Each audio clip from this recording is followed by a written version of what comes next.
ድማኝ ስምህን ስጠራው እንባህ ይቀድመኛል። ልጅህ መሆኔን ሁሌ ሳስታውሰው ኩራት ይሰማኛል። የውስጤን ታውቀዋለህ መናገር አልሻም። አንተው እኔው አንተ ከደጅ ማዋዬ ሳልሰስት ማናግርህ ይኸው ላንተ። የውለታህን ምላሽ በዚህ ባልጨርሰውም ከፍዬ ዝማሬ አልተው ሚካኤል ማለት ያለ የሚቀጥል ድንቅ ስለ ቅዱስ ሚካኤል የጻፉት ግጥም ነው።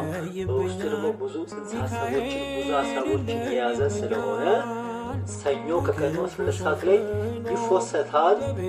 ደግሞ የቅዱስ ሚካኤል ወዳጆች ሰብስክራይብ በማድረግ አበረታቱን። በእኔና በቅዱስ ሚካኤል መሀል ያለው ወዳጅነት በዙሪያ ያላችሁ ሰዎች ታውቃላችሁ።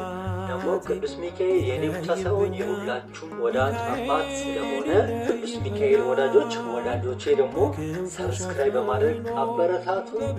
ሰኞ ማታ 12 ሰዓት ጠብቁ፣ ውስጥ ይደረጋል።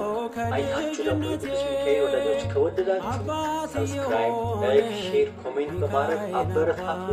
ባለፈው የትንሣኤ ግጥም ፖስተር ተናግሬ ነበር ለእናንተ ማለት ነው። ማክሰኞና ሐሙስ ፖስት አደርጋለሁ ብዬ ነበር።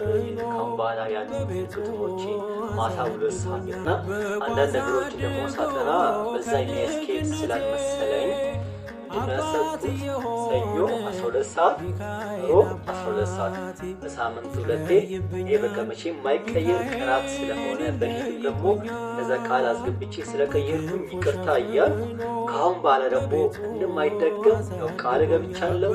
ሰኞ ማታ 12 ሰዓት፣ ሮብ ማታ 12 ሰዓት ግጥሞቼ ታገኛላችሁ ሁሌም ማለት ነው። ስለዚህ ይህ የዛሬው ቅምሻ ነው። ነገ 12 ሰዓት ላይ ቪዲዮውን ታገኛላችሁ። እስከዛው የቅዱስ ሚካኤል ወዳጆች ሰብስክራይብ፣ ላይክ፣ ሼር ያደረጋችሁ ለወዳጅ ለቤተሰብ አድርሱ።